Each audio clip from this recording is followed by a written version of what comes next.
earlier you talked about that particular night, April 3rd, 68. From your recollection, describe for you, April 4th, 68. Well, I can't give you a recollection because I have none. I don't remember that day at all. Um, the day I remember is the funeral. And what I remember about the funeral is that lights, cameras everywhere, and it was hot.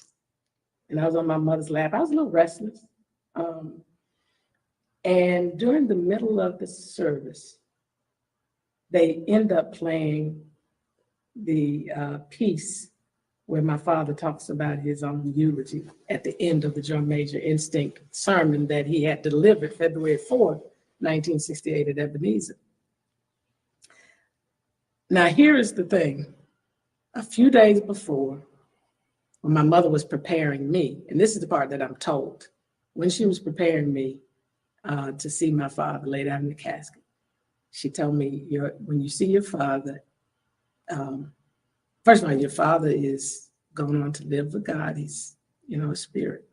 And when you see him, he won't be able to talk to you, because she knew that whenever Daddy came home, I used to run up in his arms and we had this kissing game. Now, I do remember the kissing game. Mm-hmm. She didn't tell me about that. And so here at the funeral, suddenly here's Daddy's voice.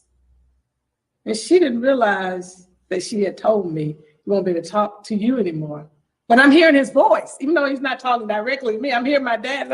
I'm literally, there's probably film where I'm looking around.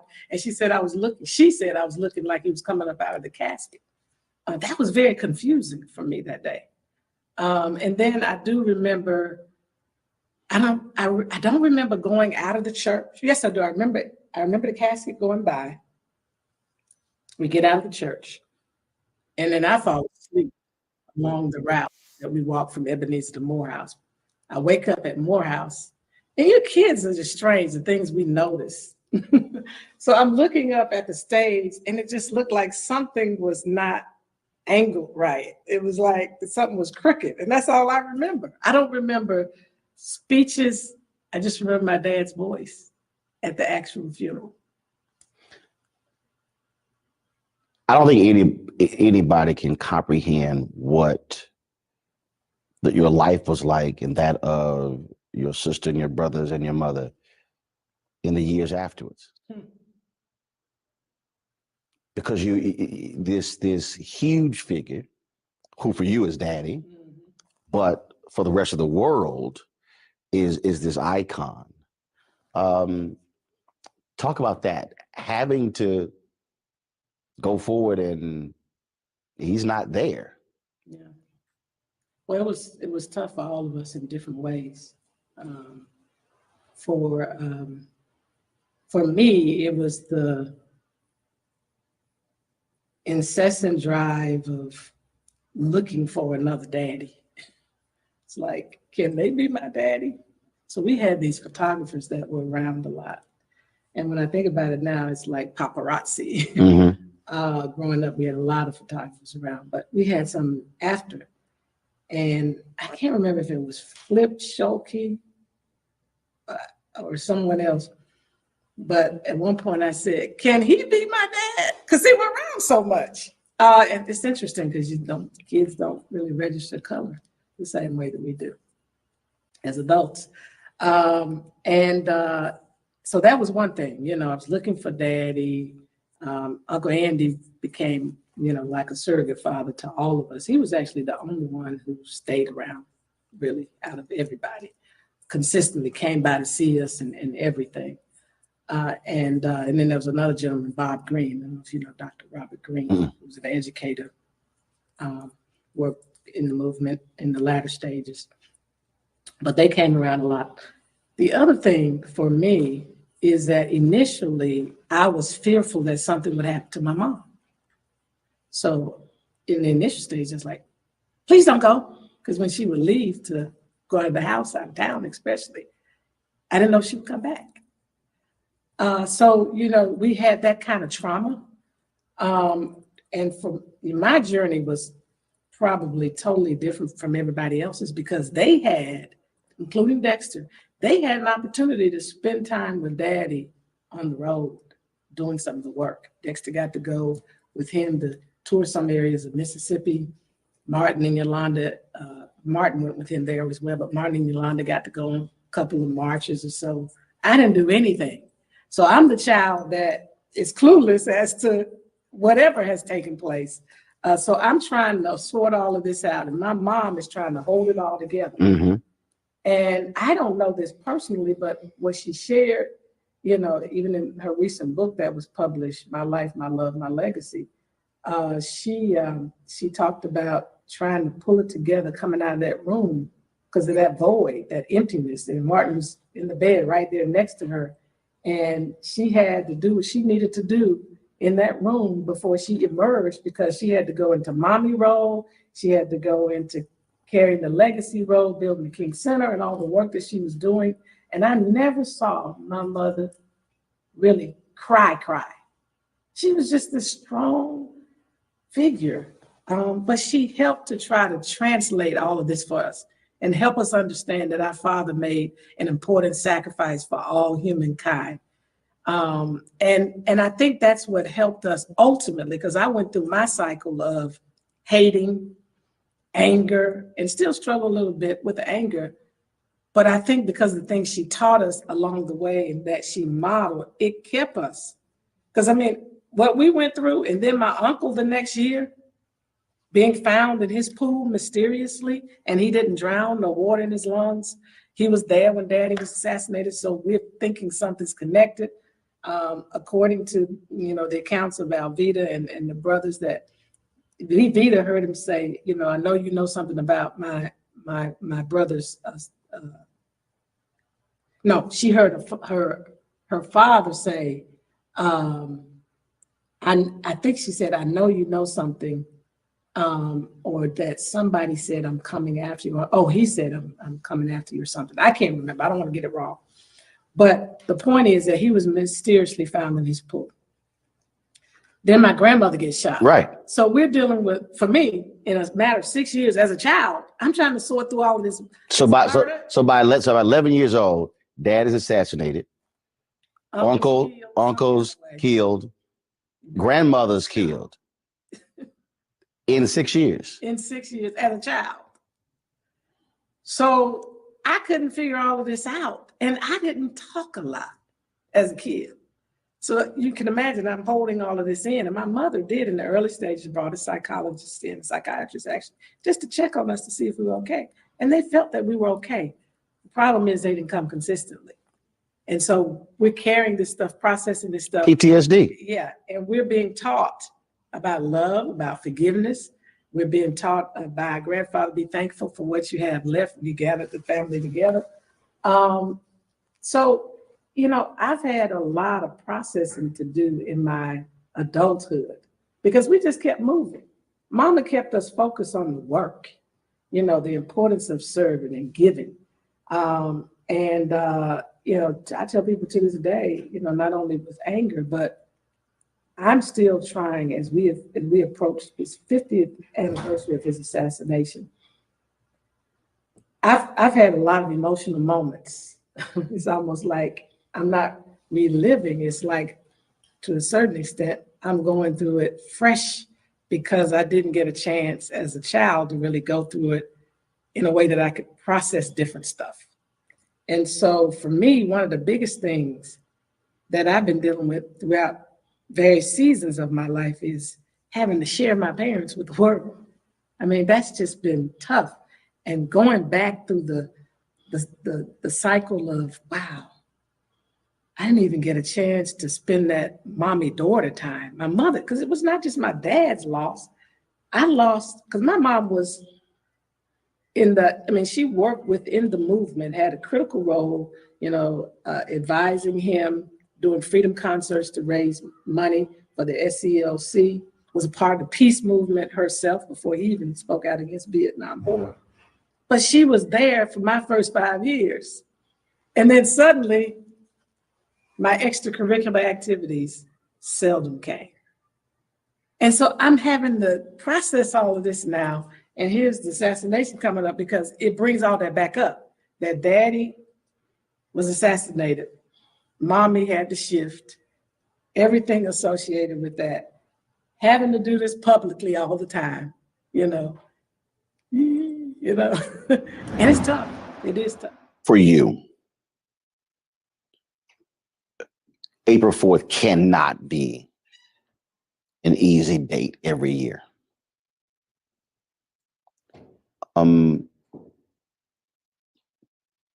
How do you deal with that? Well, let me just tell you what I have. I first have to acknowledge the loss to my mother, of her husband, and my siblings, our father. That's the very first thing.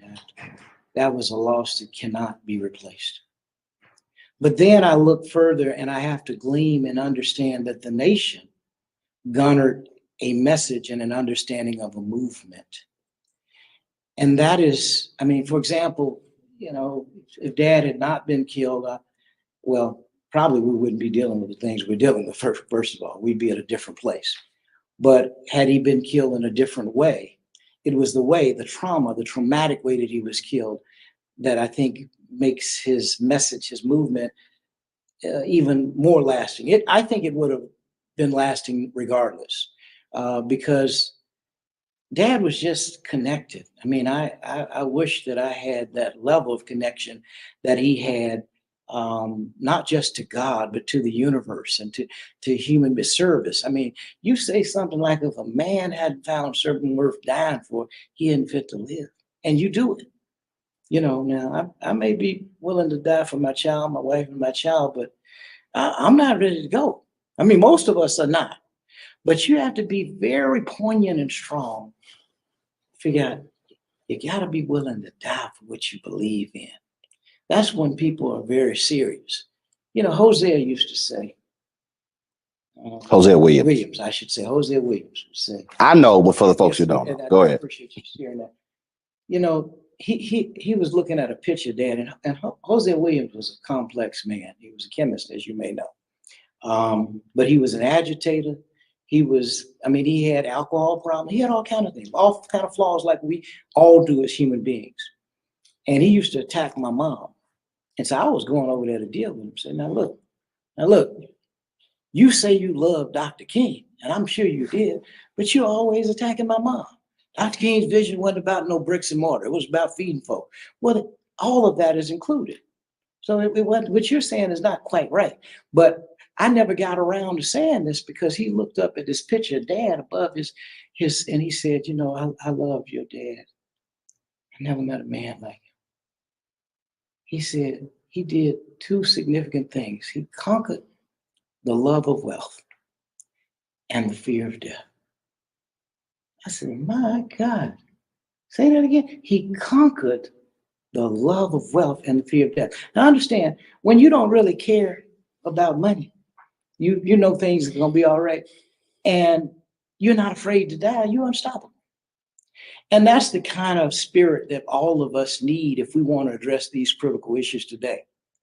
Not being afraid of what people are going to say or who's going to follow us, particularly if you know you're standing on justice. You're standing on the shoulders of great individuals, because we've had great people in our nation's history and world. It didn't start with Martin Luther King. Martin Luther King Jr. certainly was one of our greatest of our time. But there have been great people going way back who did things with nothing. I mean, you go back to think about it, Harriet Tubman, who said she could have freed more folk if they knew they were slaves. I mean, we've had some. Think about Frederick Douglass. I mean, the list goes on. Du Bois, Booker T. Washington, and the list goes on and on. So many, and the inventors. And we don't really, as Black people, honestly, we really don't truly realize who we are. We don't realize we were kings and queens, and that civilization began on the African continent. Most of us don't realize that because we're taught negativity. Now, I don't know what Black Panther is going to do, the movie, to change some of that, because this has never happened. We've never had an almost all Black African cast that is charted all past the numbers. I mean, that's phenomenal, quite frankly. Everybody's kind of focusing on Martin's assassination. And I've been trying to figure out a way to help them to realize that he didn't go nowhere, that his body was buried, but his spirit is more alive now in more ways than any of us can ever imagine. And I think I say that there's nothing that I've done that I did on my own. But that's the view we held about death. He was never nervous about dying. In fact, he almost put you into dozens talking about your death. And he made us laugh at death to keep from getting nervous. And he said, look, you're gonna die. Death is the ultimate democracy.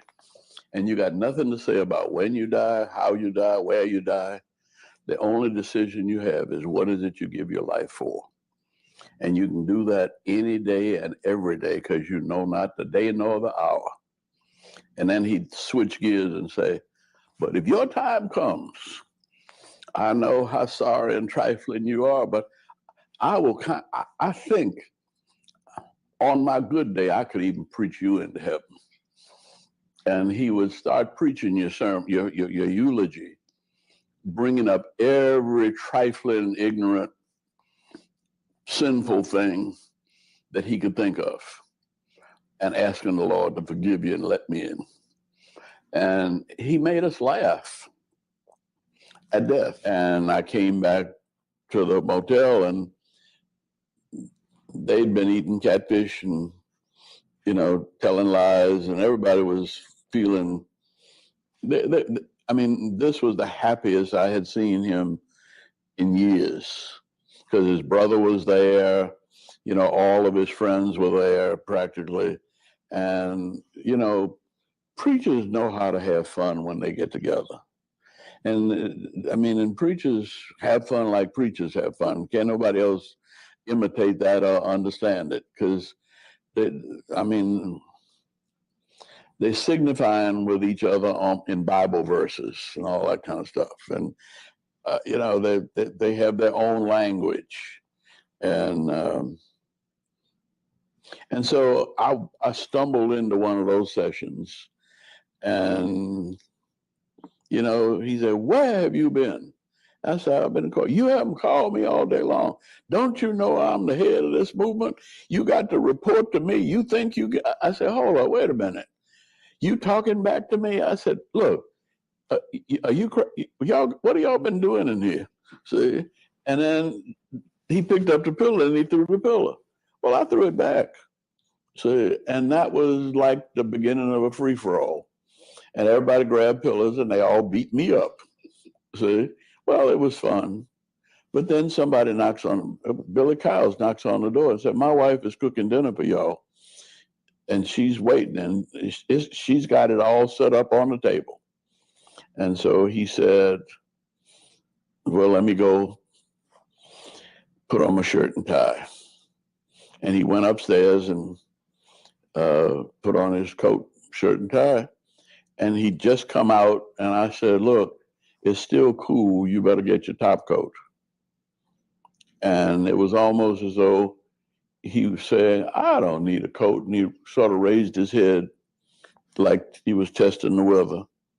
And then shot rang out. And we all gathered together after we came back from the hospital. And we all decided that you can slay the dreamer, but we will keep the dream alive. Take me to the last conversation you had with him. When was it? The last time I had an opportunity to talk with Dr. King was in mid-March.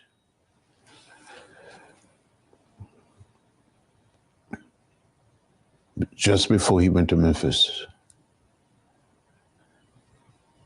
It was at Pasca's Hotel, a restaurant. He had been meeting with a group of rank and file members of organization working with low income or poor people. They were Black, white, Latino, Asian American, and Native American. Because he wanted the Poor People's Campaign to look like America. And he kept saying, I will see you in Washington.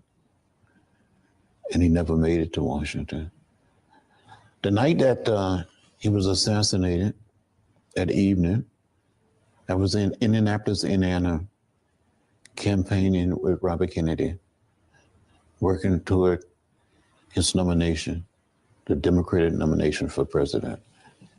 And when I heard that Dr. King had been shot, I didn't know his condition.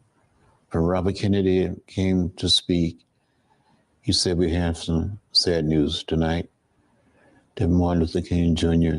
had been assassinated in Memphis, Tennessee. So prior to him saying that, you didn't realize it. So when that audience found out, that's when you found out. That's right. When the audience heard the message, I heard it at the same time. And I cried. And I said to myself, will we still have Bobby? So I went back to Atlanta and helped in preparation for the funeral and stayed there for about 2 weeks. I got back in the campaign and went to Portland, Oregon, and with Robert Kennedy. Then I went on to Los Angeles. And I teamed up with Cesar Chavez. And we went to these wealthy neighborhoods and homes of primarily white citizens, urging them to vote for Bobby Kennedy rather than for Humphrey or Eugene McCarthy. Went to churches. We had an unbelievable motorcade through the city. And there was these Black athletes like Rayford Johnson and the big guy, Rosa Greer, trying to hold Kennedy in the car. And you saw hundreds and thousands of people, especially in the African-American community, in the Latino community, rallying for Bobby. And he invited me to come to his suite that evening, and he joked with me. He said something like, John, you let me down today. More Mexican-American turn out to vote than Negroes. And he was just joking. But I truly felt that when Dr. King was assassinated, I said, well, we still have Bobby. In less than 2.5 months, he was gone. And I think something died in America with the death of Dr. King and Bobby Kennedy. When I talked to Jim Lawson, I said, in the aftermath of Dr. King's death, what did you do? He said, we went back to work. He said, we had work to do. He said he did not grieve until July.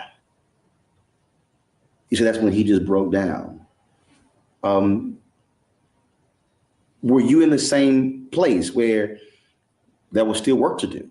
That there was no time to feel sorry and to mourn? Well, we were caught up in the moment. It's you had to continue to work. We had a major national election coming up, so I didn't mourn that much. But every single day, I thought about Dr. King. Matter of fact, I went back to Atlanta between the campaigning effort and trying to support others.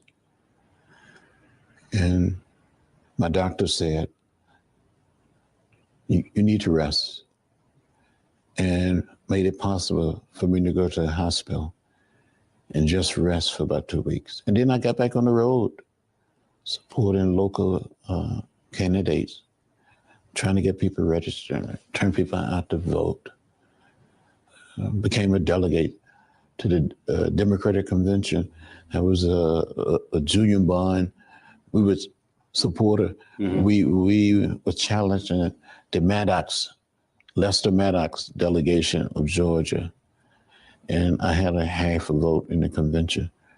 And I voted for Ted Kennedy in honor of Bobby Kennedy. He said, Doc, pow. And somebody said, get low, because it was a hit.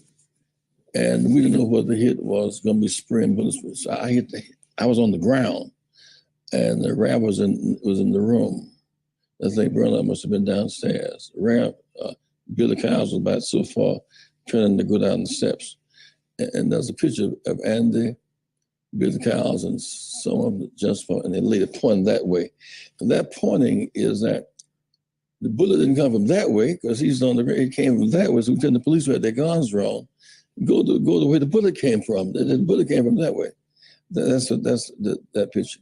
Mr. Withers, the photographer, he was there, and he scooped a couple of jars of blood, tried to give me one and Ralph one. I couldn't touch that blood. I remember Ralph coming back. My son, my brother been shot. I'm his dearest friend. Ralph, Martin, hold on, we need you. Hold on. But Doc was gone at that point, And so I just got up and ran myself off, and I was standing next door, the room next door. I called Mrs. King. She was in the bed. She said, Jess, how you doing? I said, I'm doing this fine. I said, Mrs. King, couldn't quite get my mouth together. I said, I'm reading. I said, Doc been shot, I think, in the shoulder.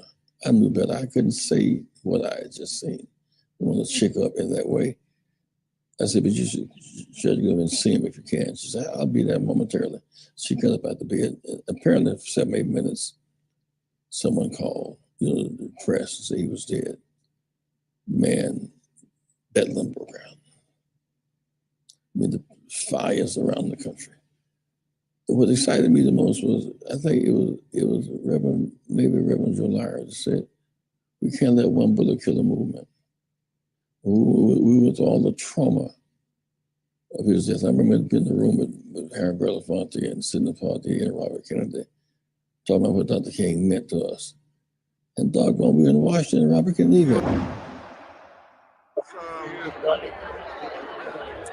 I was at home, and my mom woke me up and told me. And I remember her crying, and when I seen her cry, I started crying. I mean, it just hurt me so bad, and it hurt my household and so bad. It's just, and I remember seeing the clip, everybody pointing at the vacant building, and man, and I seen his brother, and it was just like, man, all this blood. It just devastated me. I'll never forget it. Hurt me so bad to my heart. And I felt so bad for the family, Coretta Scott King, those kids. It devastated me a lot. Yeah, it did. When he returned from Mason Temple, did you have any conversations with the folks who were with him about that unbelievable, powerful speech? Were there any conversations that night when he got back?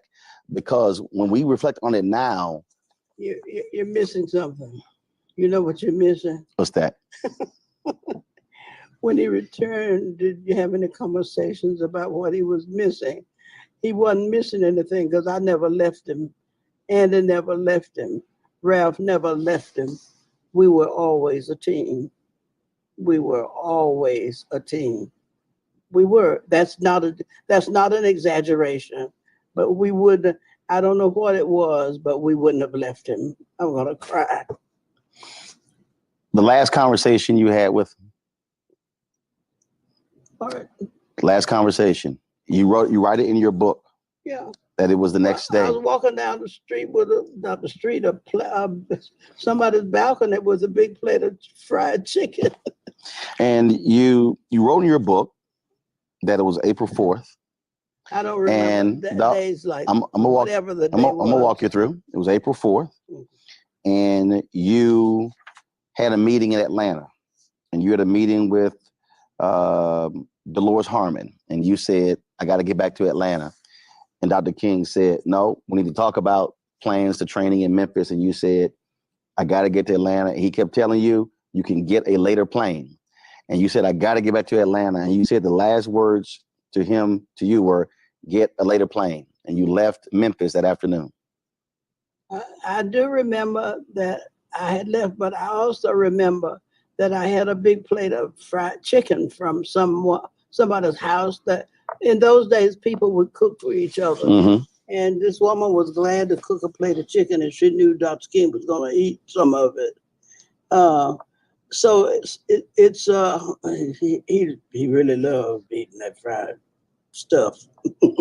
So there's nothing to talk about except he loved to eat fried chicken. What is it you would want to know? I brought the chicken to that woman, to that house from another house where they actually did stuff like that. Mm-hmm. You're too young to remember when people would pass food from house to house, but not because they needed to, it's because they wanted to. Mm-hmm. Serve Dr. King some chicken, you know. So You were in Atlanta when you found out that he had been killed. Now that's a very, very hard part for me Mm-hmm. to detail, and so it's I remember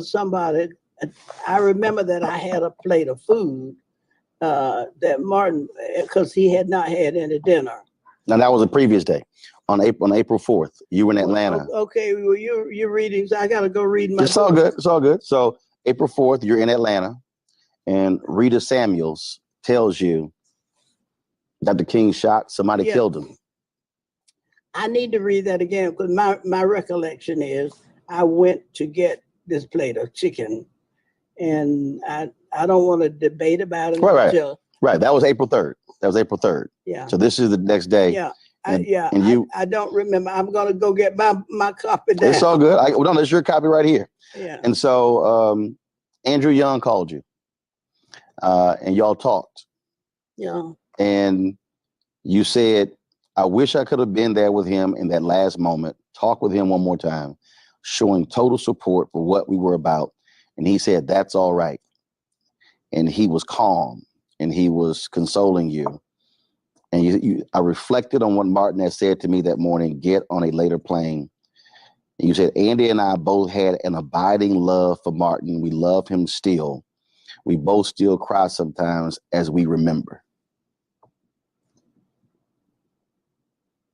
Yeah. So. Yeah. The closeness, I think, is what a lot of people don't really understand. How close all of you were. It was too late to do anything different. We were close. We were like I don't know what it is when maybe in the military or somewhere where people get connected and they stay connected. That's not a good analogy, really, because I remember taking him some food at that woman's house, and when I took the food, and I got to think about which happened first. Mm-hmm. You know, the shooting or did I get the food in his hand and things like that. Those are not details that I have held on to because I didn't need to. And you're the first one that asked me, about, that I used to talk about. He was walking down that corridor in the church with some staring at that lady's high heel shoes. Do you still miss him? Yeah. Yeah, I do.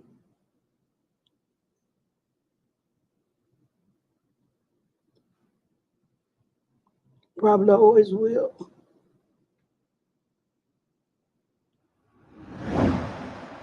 I was sitting in the kitchen having something to read. The radio was on, and he's so very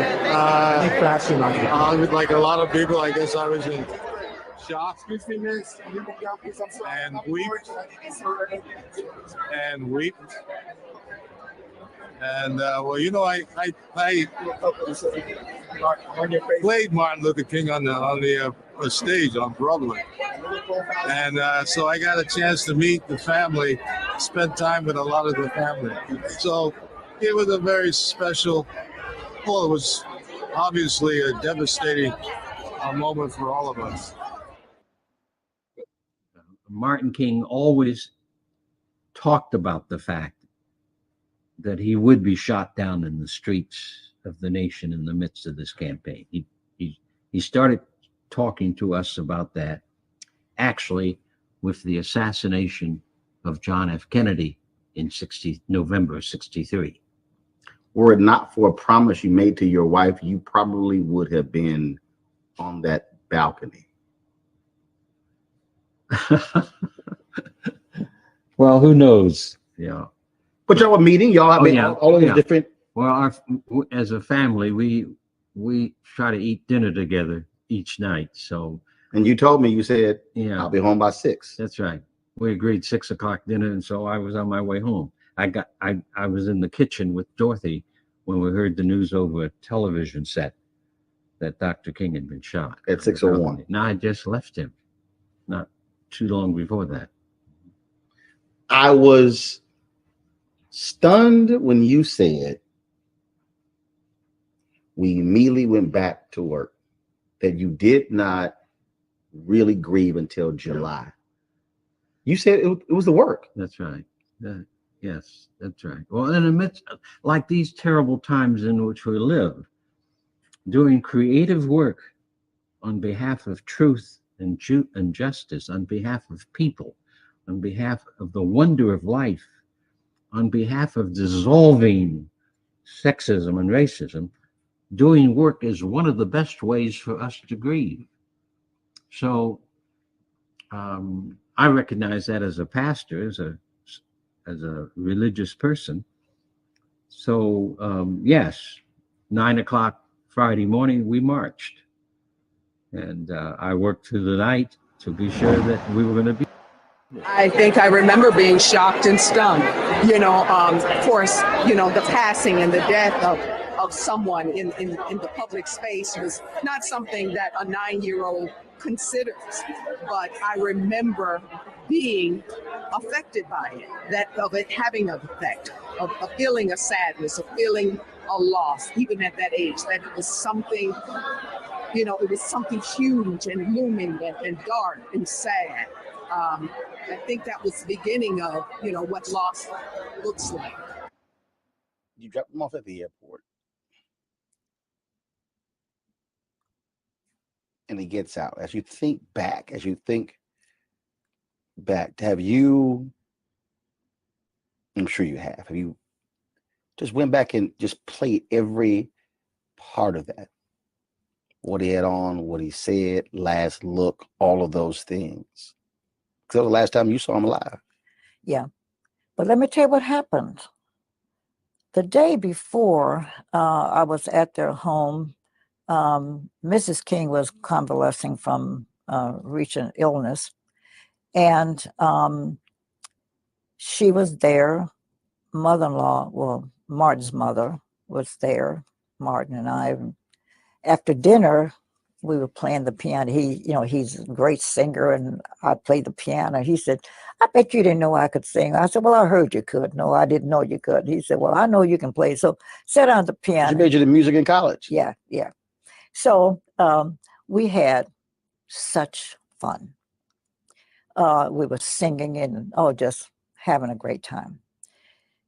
When we separated, the evening ended, I went home and told him I'd pick him up the next morning, whatever time established. But Mama King called me that night about 11:30. And she said, I know you're taking ML to the airport tomorrow, but tell him something from me. Said, just like that fun we had today, I'd like to have more days like that. I know I'm the mother and I have to understand he's busy, but you see to it and tell him I want him to plan more fun time for family hour. Will you do that for me? I said, of course. Well, I told him, I said, now your mother called me and I told her she wants more of your time and we're going to see that you do that. Well, guess what? About 3 or 4 o'clock Atlanta time, because Memphis was an hour behind us, he called her talked to her about an hour and a half. She said it never happened before. Because you take your mother for granted. He knew she was going to be there. She was supportive of her. The son loved him dearly. But he didn't bother to call her. But when I saw her that first time that night, because I went over to check on them, she said, listen, when this pain subsides a little bit, I'm going to tell you how much I appreciate what you did. Because he told me you told him what I said. And that prompted him to call. And they had a big laugh about, here's the call. And he knew, I think, because he called his brother. He'd never done that before. Called him on the phone, I understand, talked a good time with him. He did a lot of odd things. I talked to him, and he said to me, why does my room number sound so familiar to you? I mean, to me, he said. And I said, I don't know, because I don't know what room you're in, because we'd switched hotels. And he said, it's 306. And I said, well, that's my house number. And I said, you've been here enough, so I guess you make it the relationship. And I said, oh, that all of these things were odd things that happened that day. April 4th. Uh-huh. It was early in the day that he called me. And then it called his mother, called his brother, and Andy said they were playing pillow throwing, whatever. After he came back from court, yeah, came in and they had played a pillow fight. Yeah. And so he did a lot of things that day that were unusual, I understand. I wasn't there, I was here. But he did a lot of unusual things, Oh, I tell you something else that was most unusual. Coretta's favorite gift is red roses. And every birthday, her birthday's in April.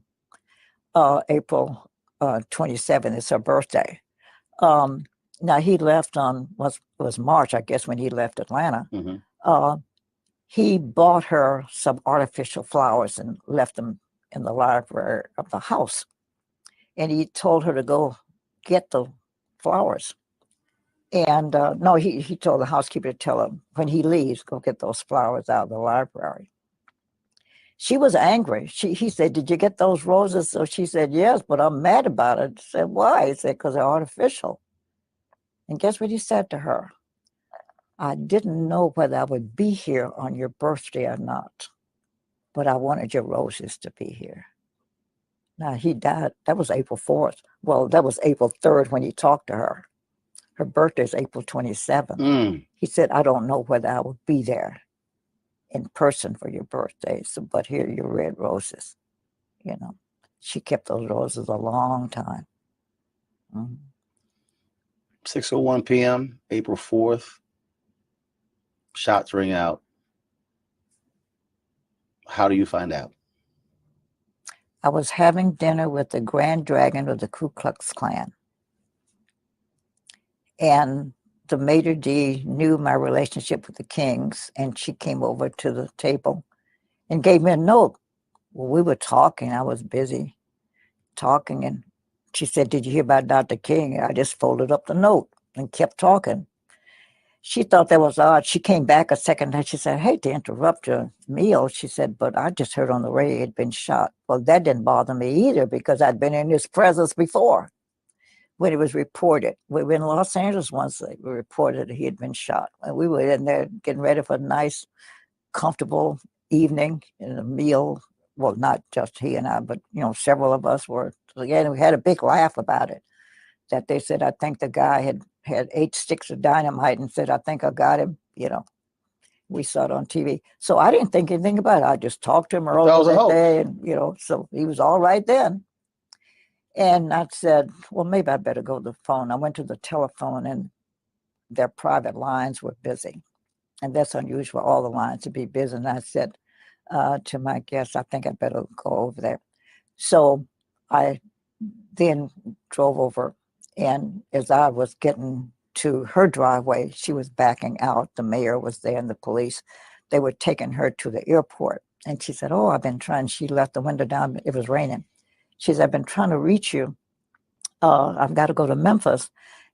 And she had a housekeeping staff, but knew I had a special relationship with the children. Said, "Will you check on the children for me? I don't know what's going to happen." Because see, when they called her, they didn't they didn't tell her he was killed. They told her he'd been shot and injured. So when you're driving up, you still think it's not true. Well, I think something must have happened in order for the mayor and the Right. police to Once check as it. I said, but as you're something driving happened. over, you're going, okay, we've heard this before. Let me drive over. Yeah, right. But then Yeah. when you turn that corner and then you see Yeah. police and the mayor, that's when it hits you. Just something. Okay, something happened. Something did happen. And so you pull up, she rolls the window down, but she doesn't know that he's gone. That's right.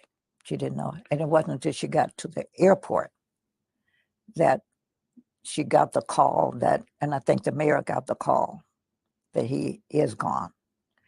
And so Martin's secretary was there at the airport to join her. And they went to the ladies' room, and that's when she got the real official word. And then she came back home. So you're in the house with the children. And I stayed. I didn't leave there until 5 days later, 6 days later. You know he's gone. Did you wait for her to return to tell them, or they made aware, the children? Oh, I would never, not even consider telling the children. She came shortly, I guess, after, well, I guess they could speed, but she came, it didn't take her long to get to the house, and she came in telling her staff and everybody. By now, the house is filling up because everybody else now has heard. But she said to her staff, "Do not tell my children. I'll do that myself." And so her bedroom was at the end of the long hall in the house. So she decided to make that her solace. And then people up front would answer the phone and then direct the call back to see if she would take, and I'd be the interceptor. I just stayed with her. But she got ready to go tell the boys, and she asked me to go with her. And she had a death grip on my arm, tightly, trying to tell the children. She told Dexter first, the younger boy, that, your dad has been seriously hurt. She couldn't bring herself to say. She said, your dad's been hurt. Well, how bad is he hurt? She said, pretty badly, I understand. But we'll talk about it later, but, he's not coming home. And I've got a lot of things to do. And he said, well, if he's hurt bad, and he jumped out of his bed. He said, if he's hurt badly, why are you still here? You all do everything together. Why are you still here? And he was chastising her. And she said, oh, well, got a lot of decisions to make. And she was calm and still holding me so tightly. And then we went to the other side of the room, which was the other boy's side, Martin. And she told him, he was older, so she said, it's pretty serious. And so we got a lot of decisions to make. I don't know what we're going to do first, but it looks like he's very, very serious. She still can't say. She couldn't say it. And he said, well, what must I tell my children? My friends at school tomorrow. So she said, well, you're not going to go to school, so you won't have to worry about that. And he leaped up. What do you mean? I have to go to school. Miss Davis said that, cutting her classes. And I laughed later, not at that moment, but I said, oh, that teacher put fear in those kids, cutting these classes. But she finally got out of the room.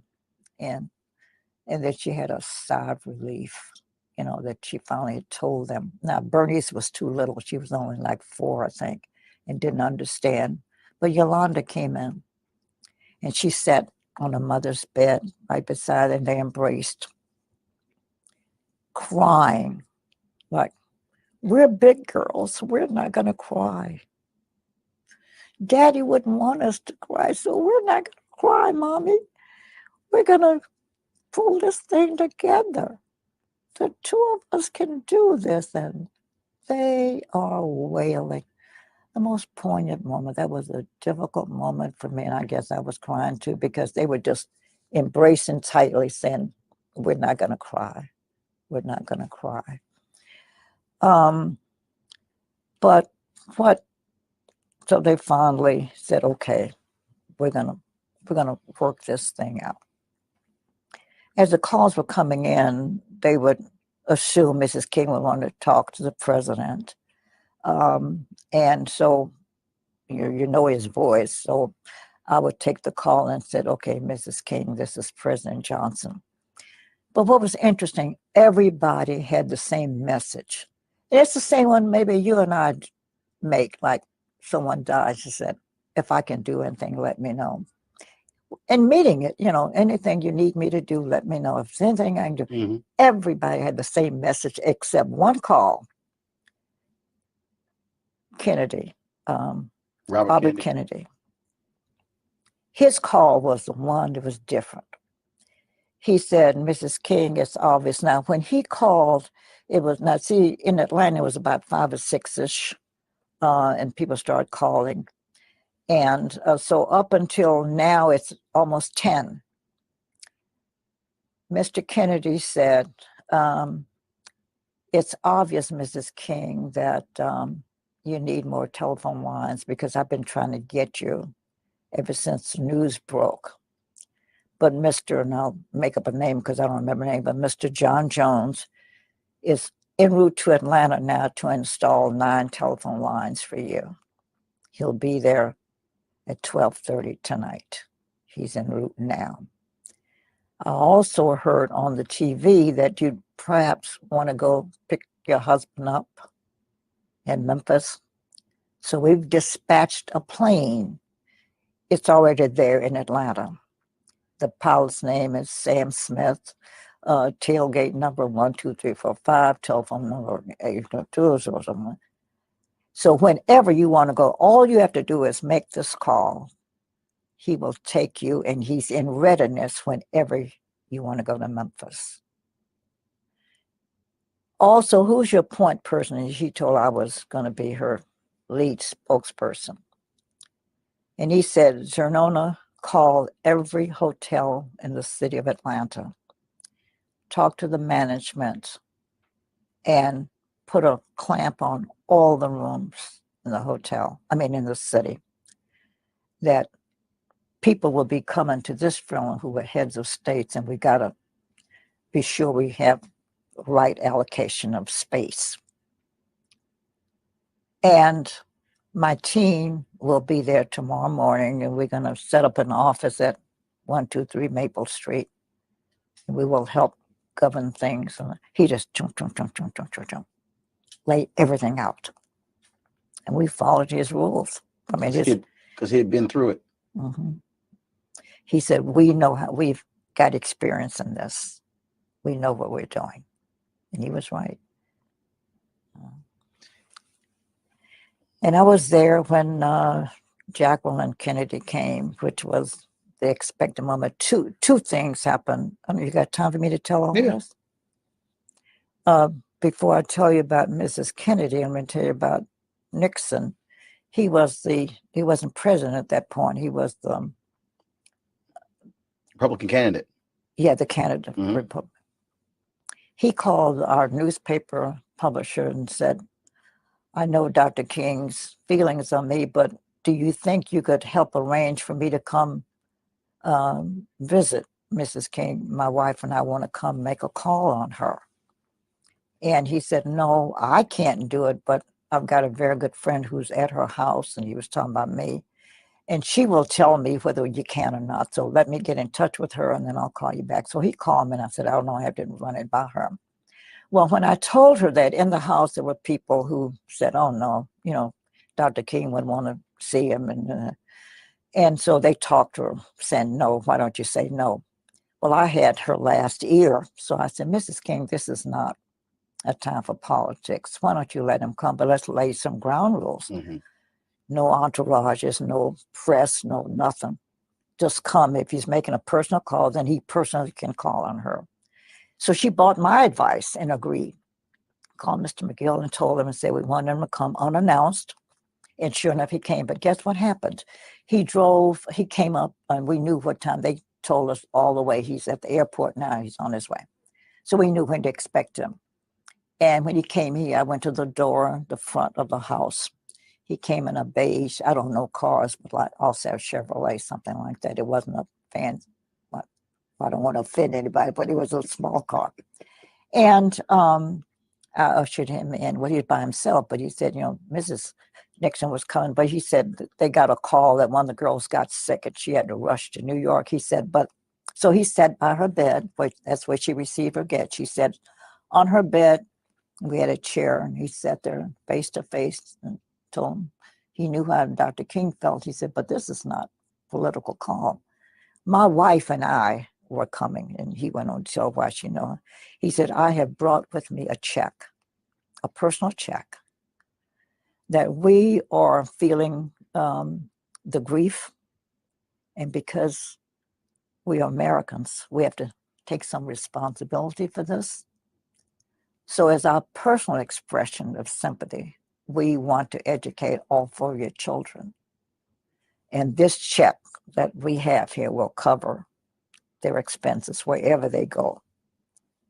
There's enough money to educate all 4 children. Nobody knows that story because I haven't told it but a few times. Then we were told that Mrs. Kennedy was coming.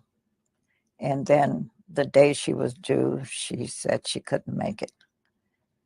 Then we got another call. She said now she does want to come. She said, I don't have the strength to make it. She had to release. She knew the pain of Coretta Scott King. You're getting my script ahead of me, because what happened is she finally came. And as I said, describing, you can get the picture of the house. The front door was up there. Coretta's bedroom was at the end of the hall. When she came, they told me she was here, so I went to greet her to bring her back. Roland, those 2 women didn't say one word to each other, verbal word, no word. Neither said hello. They didn't say anything. They embraced. That seemed like 20 minutes. Of course, it wasn't that long. But they embraced without a spoken word for an endless period of time. But you don't have to be smart to read their lips and their hearts. The heart was saying, we know what you're feeling. You know, I know, we know. That was the most poignant moment, and it was the one time that I cried because I was feeling their language. It has to be hard for you because here you are. You go to the home. You're with the kids. She comes back. She asks you to be with her when she tells the children. You have to be her rock. Oh, yeah. So you can't grieve. You can't break down. You're taking the phone calls. You're doing. So how are you? Did you just sort of just go like kidded Robert Kennedy? You just went right into work mode? Oh, yeah. Because I'm not even sure that I ever cried, come to think of it. I'm saying later, but I never got a chance to grieve. Because one of the things when she was trying to decide whether she's going to go to Memphis, and then right away I said, oh, gee, she needs clothes, because I wanted her to look nice. She's going to be photographed wherever she goes. So the next morning now we were up, or the night went into morning. So by morning time, I told her I was going to go down and get some clothes. And I did. I went to a nice little shop downtown Atlanta that had nice clothing. And I told the man that I've come to pick some things for Mrs. King. I have no money. I wouldn't dare take time to ask her for a credit card, and I don't have any money. So will you trust me to pick what I think she wants, take it home, and if she likes them, we'll keep them and I'll come back and pay. If not, I'll bring the clothing back. And he agreed to those terms. Well, I picked out a lot of stuff. Came home. As I was getting into the house, I had a man there who helped me because I had all these clothing. in the lobby, I mean, in the foyer of their home, were Belafonte and Stan Levinson. And Stan Levinson was the Jewish friend who'd been with him a long time. Very close advisor, Dr. King. Exactly. And said, what are you doing? I said, oh, I wanted to look nice. So I bought a lot of clothes. And I told them the story. I didn't have no money. And they said, well, we wanted to look nice too. And we know you know what she would look good in. They both gave me a credit card. Said, here, we don't care what you buy. Buy what you think you want for her. Here are the cards to pay for them. So when I came home and when I saw her later on, after the people subsided, she looked at my stuff and liked everything I brought. And I said, oh, I go back empty-handed. So I said, and I told her the story. I had money because she said to give me her credit card. I said, oh, no, I got 2 credit cards. I went back, and guess what? The owner of the store said, you got a balance here? I thought he had lost his mind. I'm the same one who just left you with all your clothes. And he said to me, I've come to pay for them. He said, listen, I'm a white man in America. And I have to take some of the responsibility of having the climate that created this. So the least I can do is cover the cost of the clothing. You have a zero balance, you know. And I had also designed her headdress. And I had gone down to our department store, which was Macy's at the time. And we had a laugh because they asked me what time was I coming. And I said, well, I don't know. I was so busy. I don't have a schedule. I don't know. He said, well, it doesn't matter. We'll stay here till you get here. The store closes at 5. So if you're not here, I said, can you find the back door? And I laughed. I said, I'm black. I know where all back doors are. So he said, you leave the back door open. I can come through the back door. Sure, if that's what, because the store was closed, I went through the back door and told the lady, this is what I think I want. I had never designed anything either. So I said, this is what I think I want. And so the lady agreed to, do it up. And I said, and don't stitch it, just kind of baste it. So, she's got to approve it and she may not like it. And it was the time except for when Yolanda, the daughter, came in and I saw her cry. She never shed a tear. That woman was just strong, making decisions and moving, never cried out after that. But when she tried on the headdress, then she looked in the mirror. And I'm sure she's saying there, this is what I'm wearing to my husband's funeral. And she broke down that time. But those are the only times she cried the whole time. In that whole long week, it was a week long. That was the week that was. I'll just call it that. As they say, rose in a fisted glove. Mm-hmm. When you went to the airport, you accompanied her to the airport when his body was returned from? No. I didn't see the body until, let me tell you that story, because the day he was ready for viewing, because I've been doing a myriad of things, while they had announced that there was going to be a public viewing at 11 o'clock. At that moment, we were at the church. Coretta had to make some final revisions to the program. And so she went over to the church and the security guard called her over there to say, Miss King, what must we do? Said there are thousands of people lined up here to see the body. And so what must we do? And she said, and it had begun a misting rain. And the worst kind of rain is a mist. It's just falling on you. She was such a kind, considerate, compassionate woman. She said, well, let him go on in. And I said, no, Coretta, you should see him first. And I said, the public will wait, but you need to see him first. And what good advice that was, because once we finished the church, we went over to view. And I was, Harry Belafonte and his wife and I were the only non-family members. Everybody else, it's a large family. And I saw them when they came in. I stepped aside and Coretta came down and she had a faint response, like she was going to collapse. When I walked up to the bier, he looked awful. It looked as if someone had gone and just dug up a big glob of clay and slapped it upside his face. I was horrified. So I stepped over quietly to the mortician and said, "Sir, is there anything you can do to the side of his face?"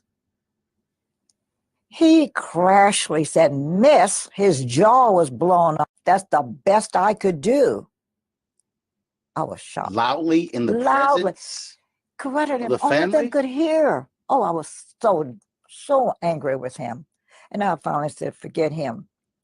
And I said, something has to be done because he looked horrible. I mean, this big old glob of stuff. And so Coretta and I, they're sitting down. Oh, and I looked at Mama King, that's the mother, who's dark-skinned. And then I saw Belafonte's wife, who was white. And back in those years, women always carried loose powder. And I was hoping that they had some. And I said, "Mama King, you got any powder?" She said, "Oh, yeah." She gave me her powder, which was dark. "Julie, do you have some?" And she said, yes. Hers was white. So I took the two and stood over the casket, looking at Martin's face and making myself a little roux of a mixture. Belafonte came over, took his handkerchief and put it around Martin's neck. And so I'm dabbing to see what I've got here, trying to match the other side of his face to get a balance to it. And I finally got it. And Coretta smiled. And so I'm brushing the excess off of Martin's face. And Belafonte and I never knew what happened to the handkerchief. It was his handkerchief he had taken out of his pocket. And the excess, we folded it up. But he was to stay there till midnight, and then we were moving him to the church for another viewing at 3 a.m. And so I did it again because the body oxidizes with air. And so I went and did it again. So I did it 3 times before the actual funeral. Martin Luther King, I believe at least a year before he was assassinated, began to understand that he had gone so far that it would be almost impossible for him to escape danger, if not death. And so we began to talk about it. And up until the very end, when that last night at the Memphis meeting of garbage workers, when he said he was ready, that's the way Christians like that think about life. They want to be ready when the time comes. And I think he was preparing himself. And yes, when he branched out into the Vietnam War and met criticism, when the Poor People's March did not materialize in the way he thought it would, and even then people thought he was out of his element, he began to understand that he was accumulating enemies in what we then call the power structure from all over the country and all over the world. And here's why I believe that Martin Luther King probably died at peace, because he had prepared himself for death. Describe for you April 4th, 1968. Where were you? What were you doing that day? I'll never forget that day. I remember, I think I almost woke up to it, to learn of it. And as much as we had learned of his encounters with danger, I have to tell you, Roland, assassination, I was not prepared for. I was young and married and just had my first child. And for me, the civil rights movement would go on as some version of it forever. Yes, I knew King was in danger. And yes, Malcolm X had been assassinated. Mm-hmm. What I did not understand is that I was in the decade of assassinations, where when people disagreed with you, they would kill you. Kennedy, Malcolm X, MLK, JFK, Medgar Evers. Think about it. And That's 5 in 5 years. of one decade. And what is not coincidental is that if you look at the decades of the 20th century, none was more robust in change, and in change that brought results. It was as if the country had a cataclysm, a lot of change, a lot of reaction.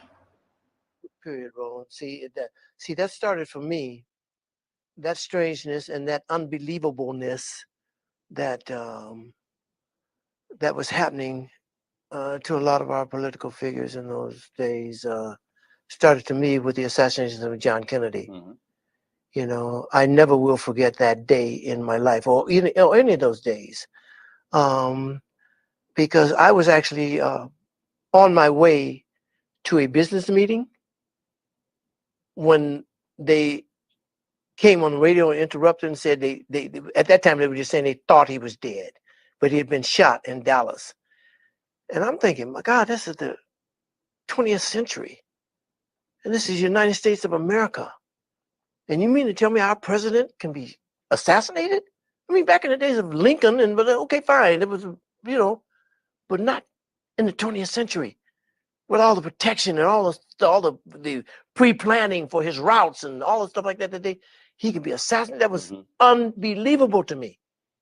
I actually saw Robert Kennedy get assassinated on TV. I was watching that night, So Martin Luther King. Now, for Martin Luther King, who was Martin? Martin Luther King was the main warrior for the Black people, as far as I'm concerned at that time,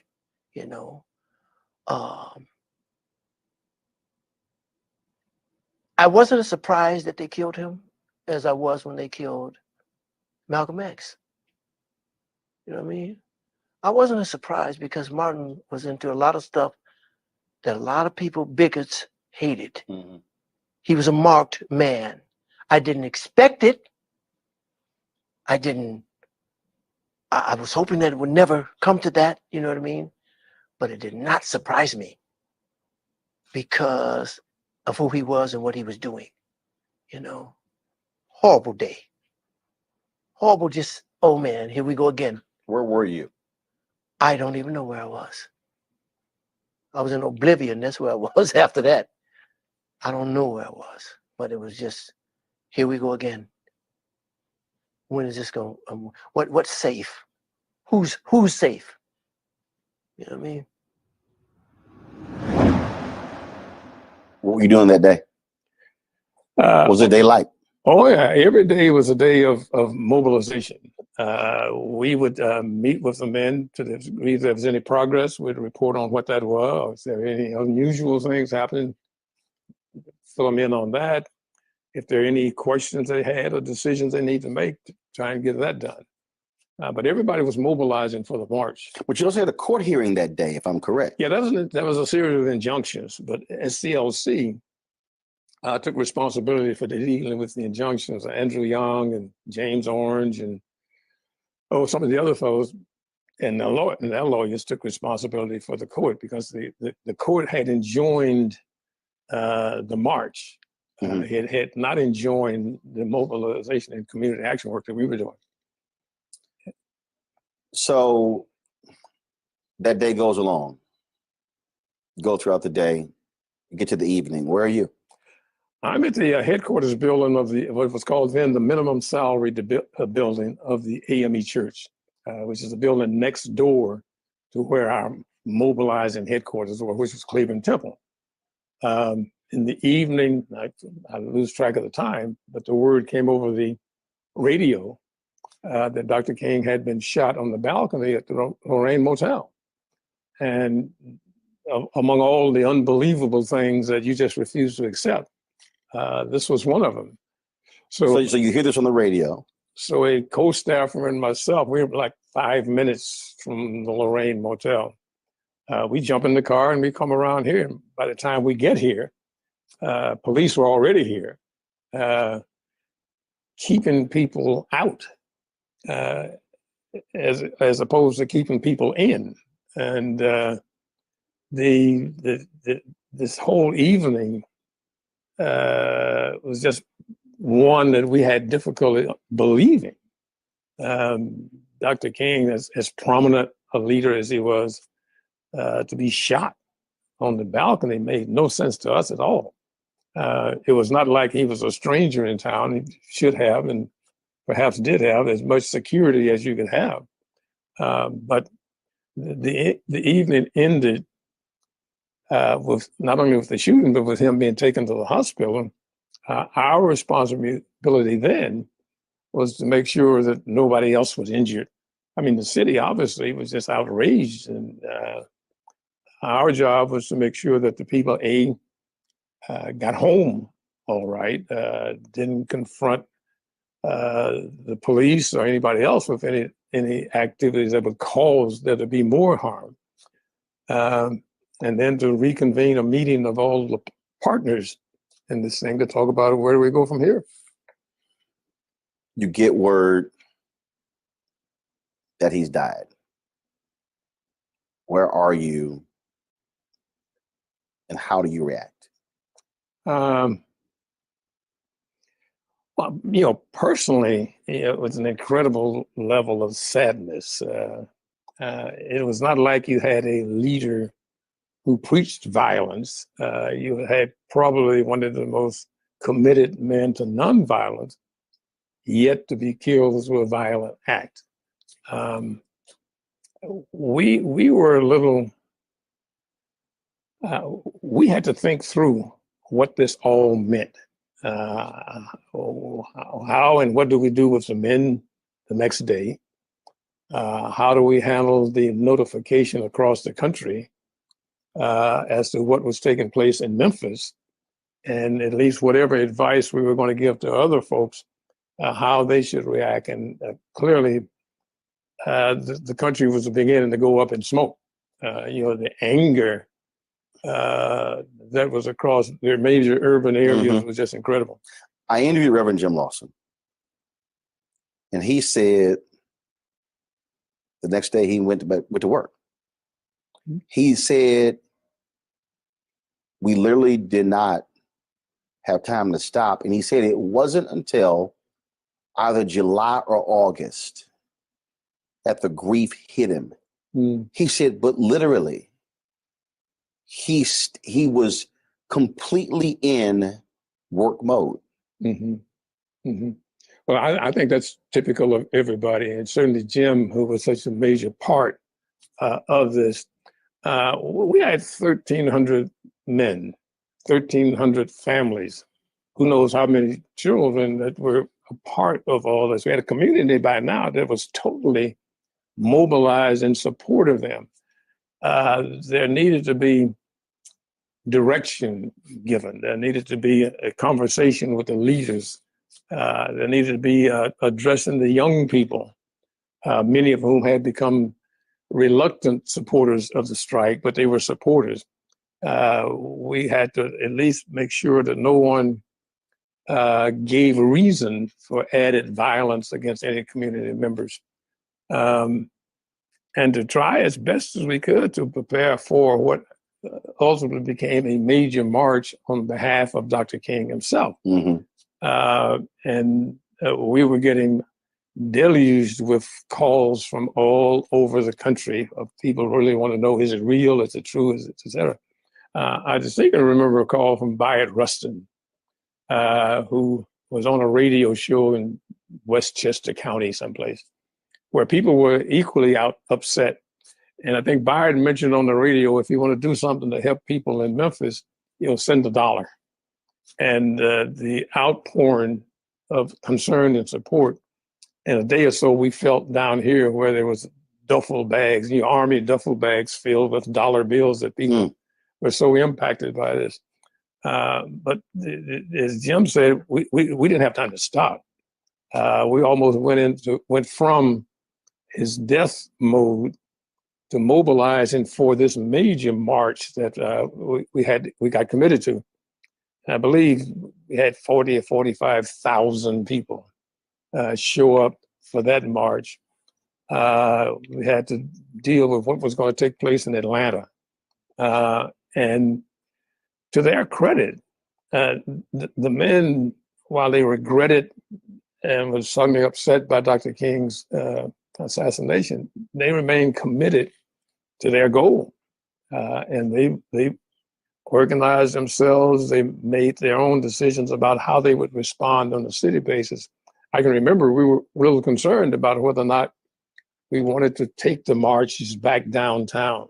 A minister here in town whose name may be lost in all of history, Reverend Henry Starks, who took just personal responsibility for organizing and mobilizing the march to dramatize to the business community and certainly to the city leadership that these men were committed to this.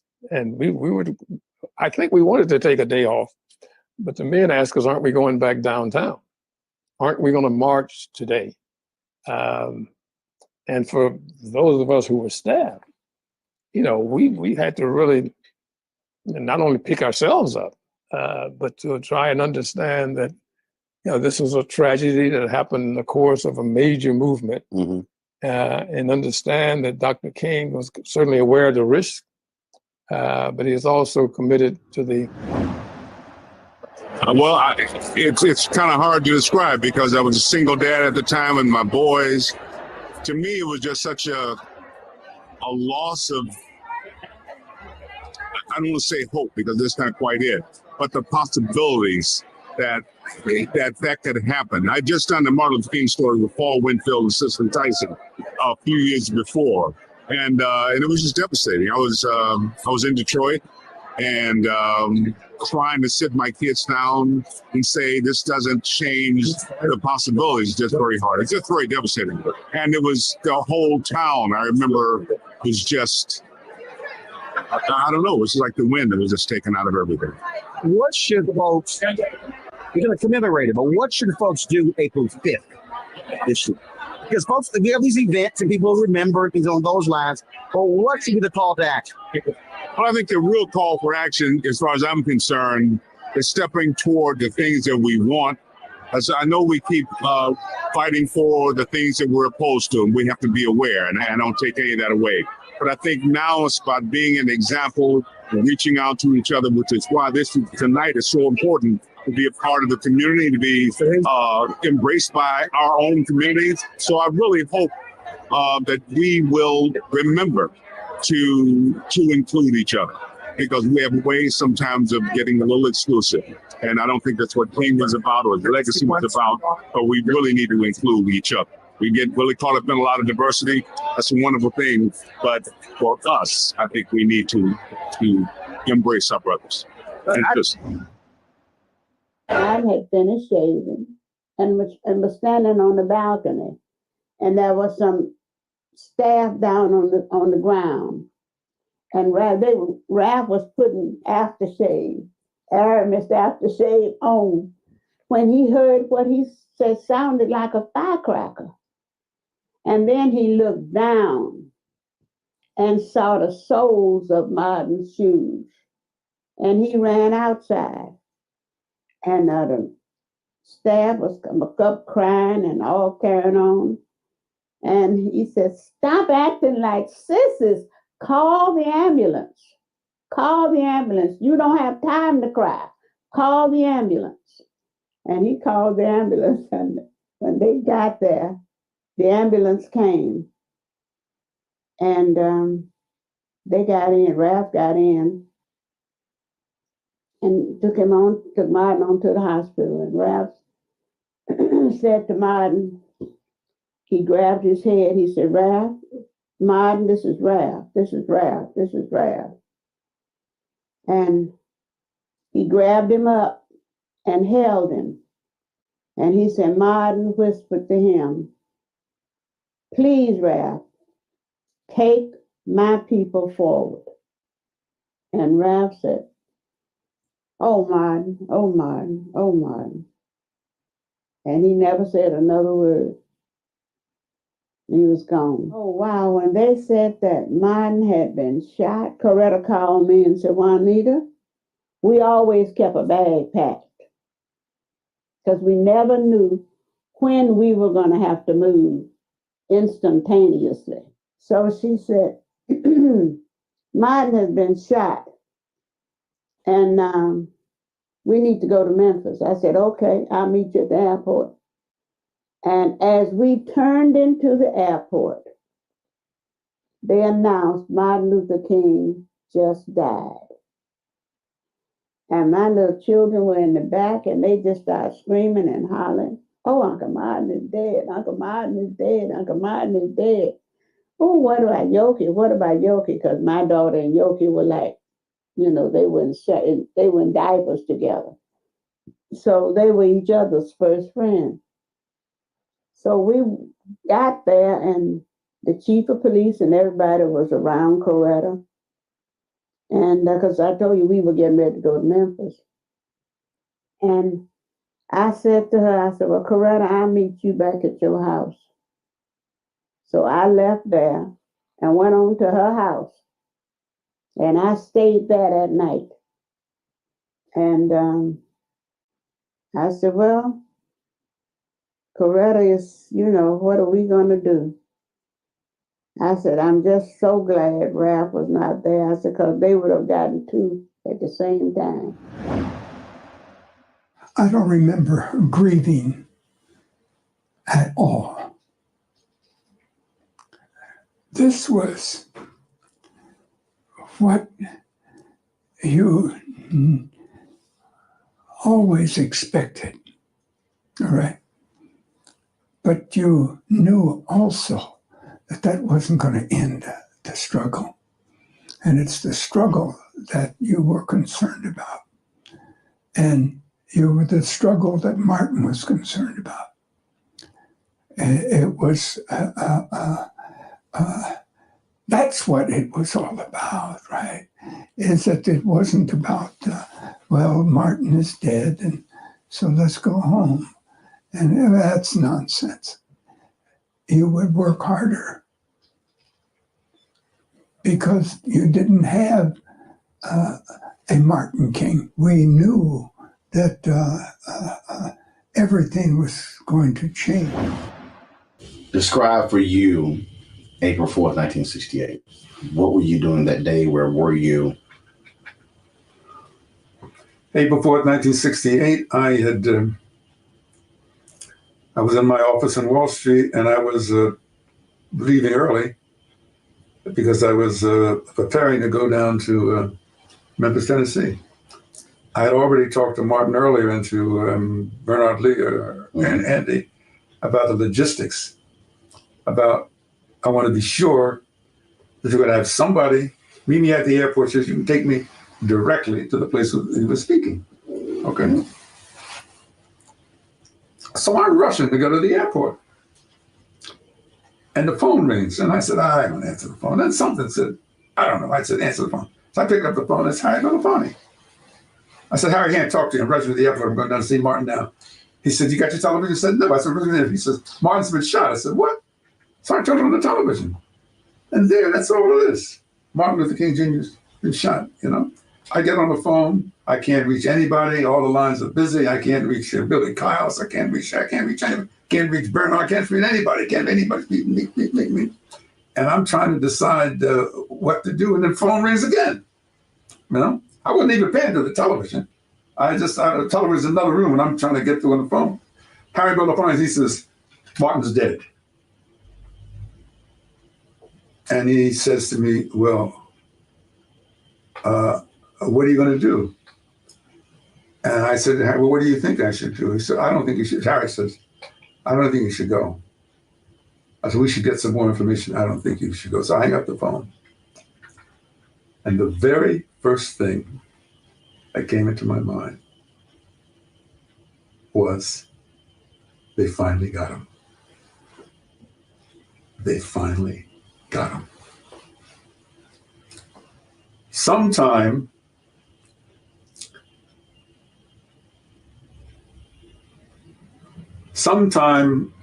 our book ended. sometime between April 4th, 1967 and April 4th, 1968, I had come to the conclusion that was not a question of whether Martin King would be assassinated. It was only when. And I discussed it very closely with Stanley Levison. And he said, well, this has always been a danger. I know. I said, no, Stanley, you don't understand. Something new has happened. He said, yeah, I agree. No, but I was really, also angry. And so when that happened, they finally got him.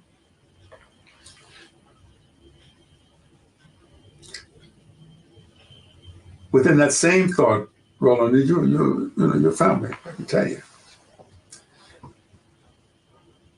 I wondered to myself, I said, I don't think I can stay in this country. It's fine, it's fine. I'm having a conversation. No, I can't stay in this country. I'm Clarence Jones. So I said, no, I can't stay in this country. The anger was so seething, and I was drinking more heavily than I drink today. I was drinking, martinis and traveling throughout the South. I was drinking my Jack Daniels and so forth, hanging out.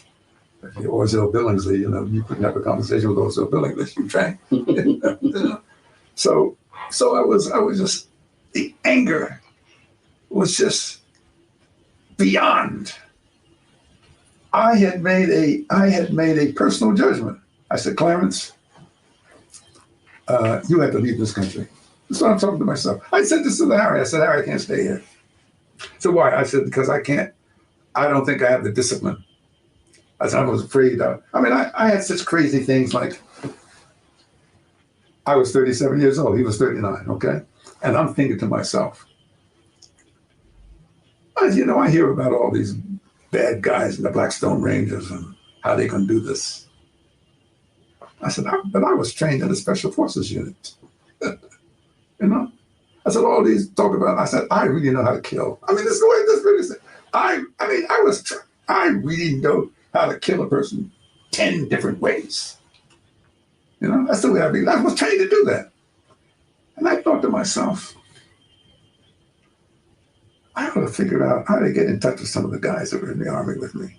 And so this is how you asked me this question. I began to think crazy things. I think, maybe I ought to go out and talk to maybe I should go out and talk to the Blackstone Rangers and so forth. I said, they're probably going to see me in my suit. They're going to say, who are you? But when I finished talking to them,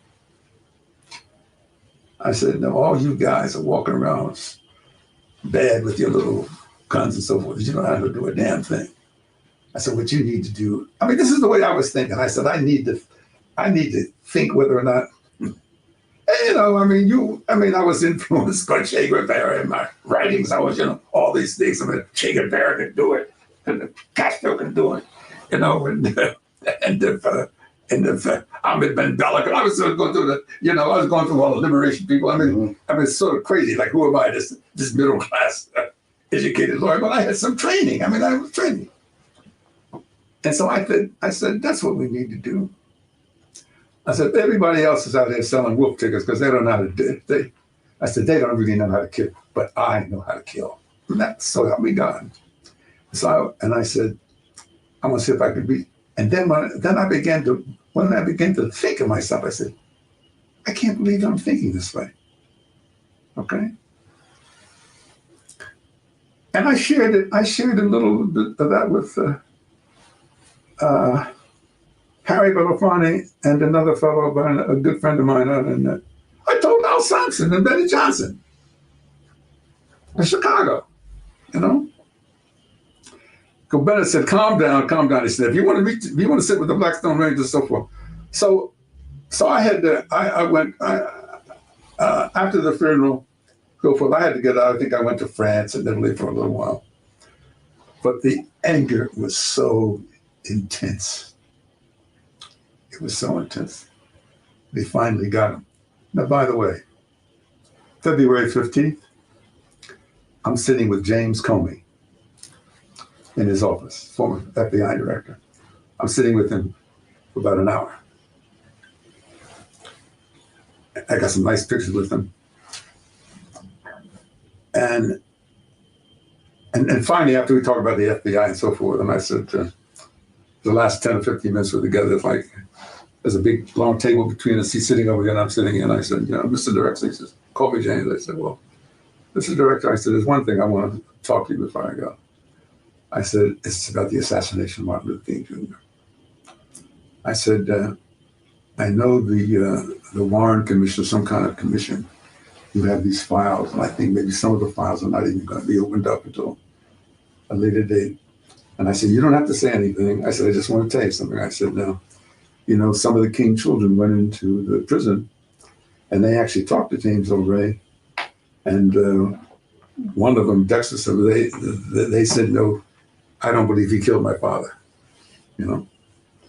Well, I believe that James O. Ray pulled the trigger.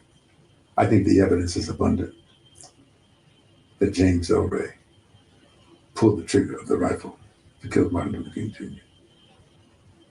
But James O. Ray did not wake up in the early morning of April 4th, 1968, all by himself and say, today is the day I'm going to kill that King nigger. No. Martin Luther King Jr.'s assassination was a result of a cold, calculated, premeditated conspiracy to kill him. And I believe that conspiracy goes right to the feet of the Hunt brothers in Texas. That's what I believe. Okay? I can't prove it. But that's what I believe. But don't insult my intelligence to think that some hardly limited educated James O. Ray, he had a map of Canada, so he didn't have any education, he didn't have any geography. Where did he know that? It was clearly so forth, And so he leaned over to me and says, you have some very strong opinions. I said, yes, I do. So I said, you and the government may think that the case is closed, but I don't think so. And he said to me, you didn't hear me say the case was closed, did you? I said, no. You didn't hear me say the case was closed, did you? I said, no, sir.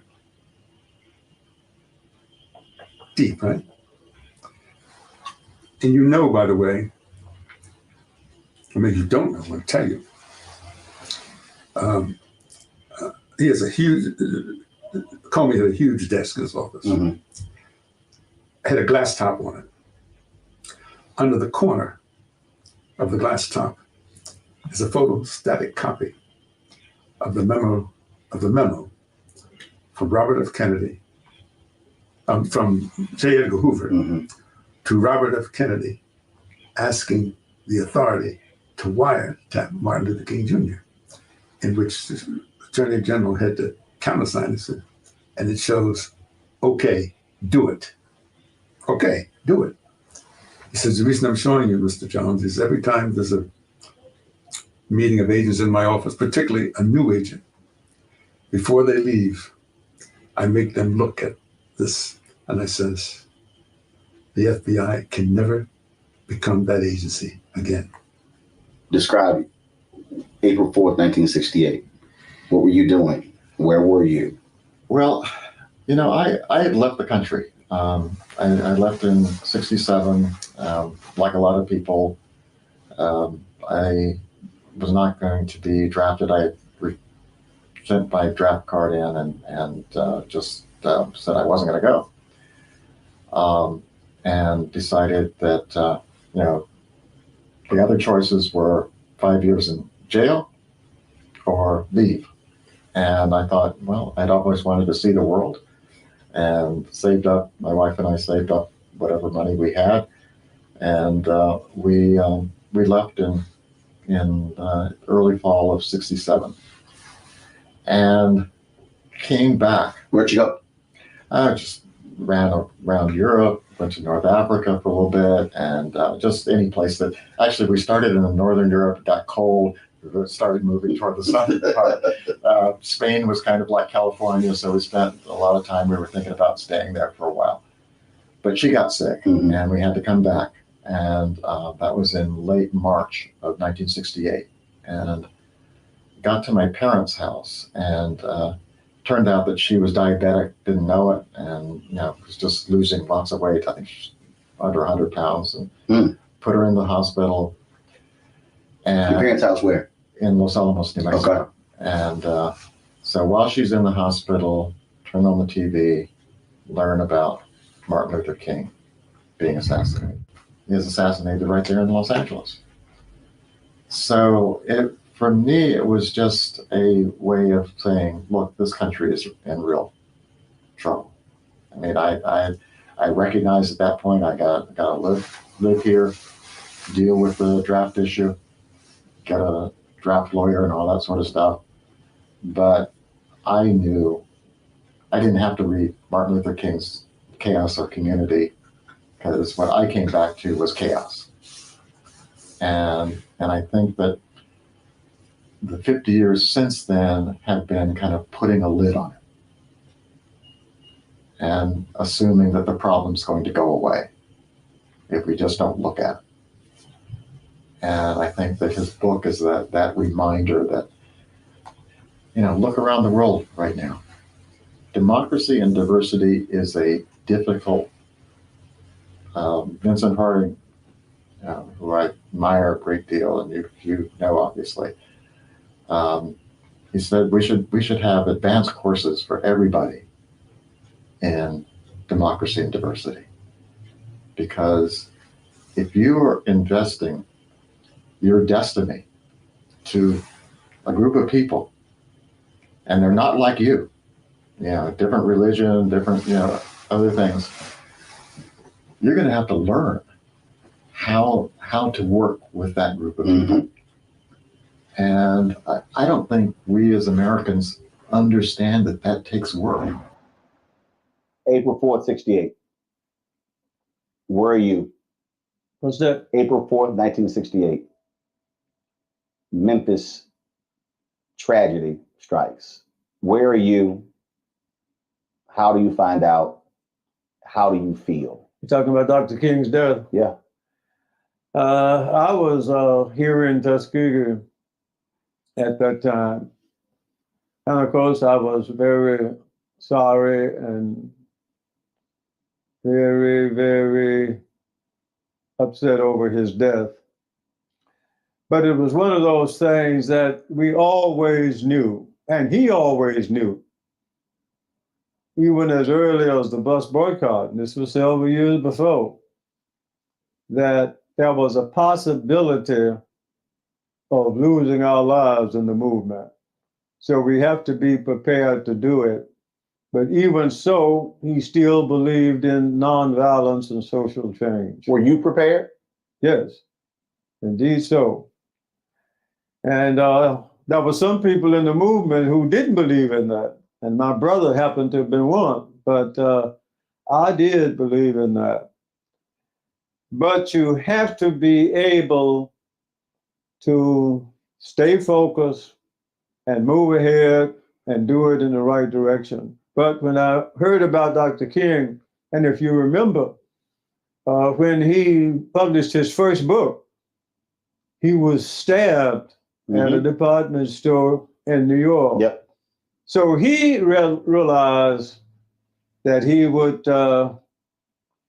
may get killed. And he knew that was always a possibility. But, you never want those possibilities to happen. And I was very sorry about it. But we couldn't stop. He wouldn't want us to stop. And we didn't stop. And we continue.